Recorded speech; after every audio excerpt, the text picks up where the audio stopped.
Okay, so Naoya, Inoue, and Marlon Tapales have agreed verbally to challenge for, once again, another undisputed title fight at Super Bantamweight.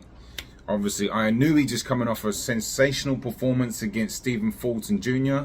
and Tapales, likewise, coming off a good performance against Akhmadaliev, where he picked up those two belts. And straight away, as champions do, and good fighters trying to be great, especially Inoue, accept the challenge and want to better themselves to unify the belts. Let's talk about this fight. Boxing.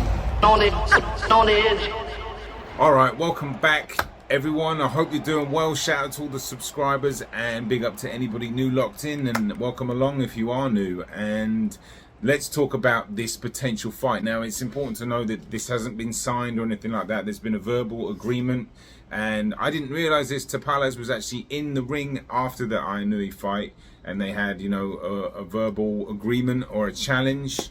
And this is like supposedly by December in Japan. That's what it's slated for.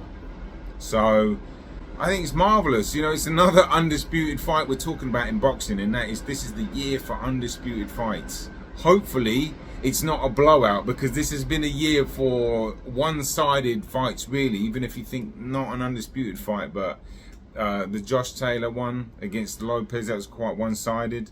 You know, obviously Stephen Fulton.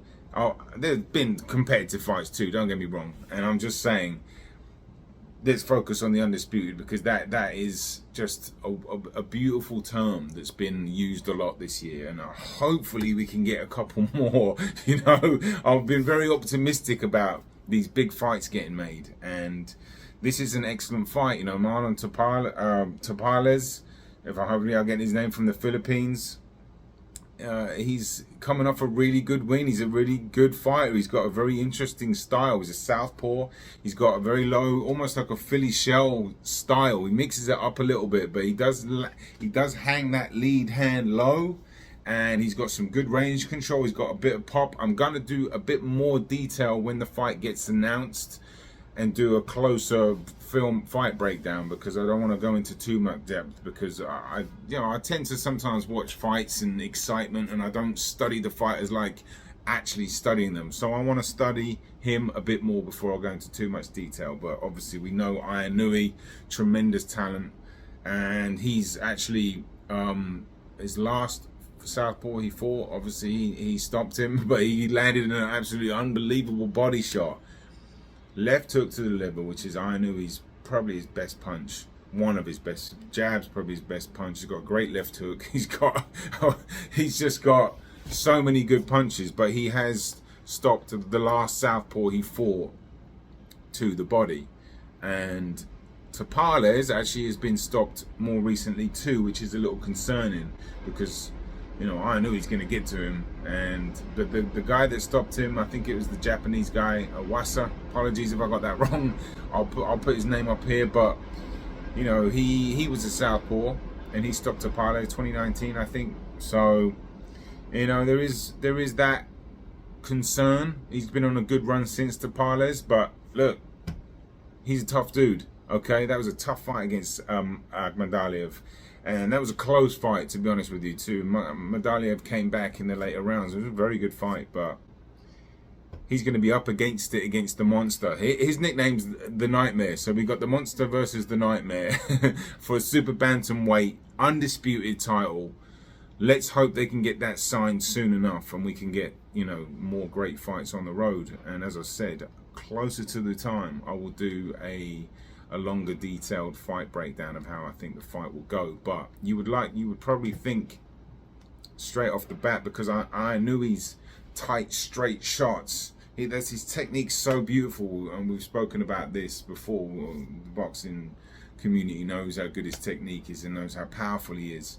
But, you know, against the southpaw, you would expect that southpaw killer to come into play from Inoue, not to mention his left hook to the body. The left hook to the body is a very difficult punch to land, and even more so against the southpaw. It's very hard to explain, it's very awkward, but the sign of a really, really good fighter, they can land any punches anywhere. So I'd expect Inoue to pull out, you know, almost all the punches, but that's that backhand, that right hand, that straight, sharp, accurate, stinging right hand will probably be a very important punch in that fight for him.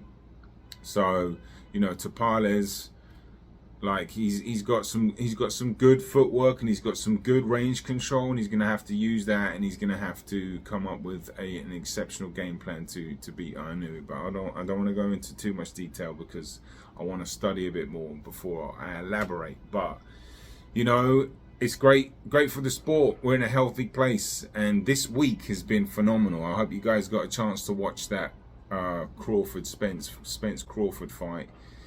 And then obviously that was just 5 days after the Inoue. Just we're watching greatness unravel, you know, and greatness is just constantly trying to be greater, you know, like Inoue straight away accepting a challenge within the same night, on the same day. And that is contagious in the sport, you know. I really believe that. I really think fighters of that ilk are going to want to do that, you would think.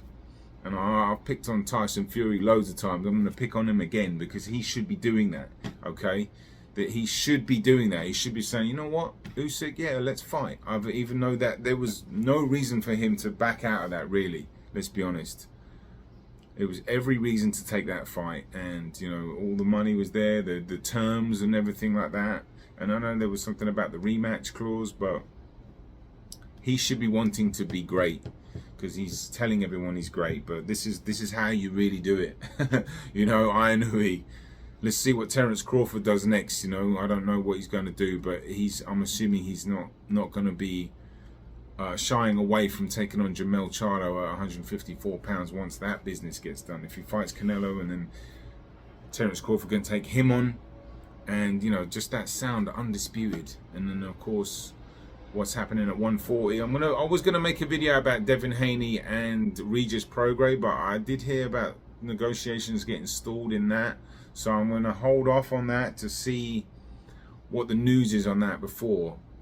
But I am about to go for a run, and I'm gonna make a video about just a few tips on how to throw a jab, a quick 1 minute short. So if you're into the shorts that I do, definitely look out for that. That'll be up tonight. And then, you know, we'll just keep it moving because I've got so many videos to come, and I just want to say thank you to all the subscribers. I know there's been a lot lately. Shout out to you guys, and if you are new to the channel, consider subscribing. My channel's all over the place. I've got loads of projects coming. I'm a very passionate boxing fan, and I'm an artist as well, and I just try to make videos like that. I'll do quick updates like this, but I've got a documentary coming on Uzbekistan boxing, like the rise of the Uzbeks it's called, where I'm going to narrate it and just pull out some facts and some details and some information and some passion from me about the sudden, you know, rise of Uzbeki fighters. Then I'm going to go to the Barclays Center and do a little documentary on that. These are big projects, so they might take a bit of time, but then I've got another project called The Art of Shadowboxing, where it's I'm still figuring out the tone of that, but it's just covering the importance of it and why it should be done, but in an artistic, musical fashion. It's not for everybody, but it's me. So look out for that, and just look out for more daily updates of what I can, and more fight predictions and short videos and stuff like that from the gym. I'm going back to the gym on Wednesday. I'm going to talk to the guys about their predictions from the Errol Spence fight, and just general boxing videos. But that's it from me. I hope you guys have a great week. It's Monday today. Hit the week hard. Be the best you can be. Boxing on the edge. I'll see you later.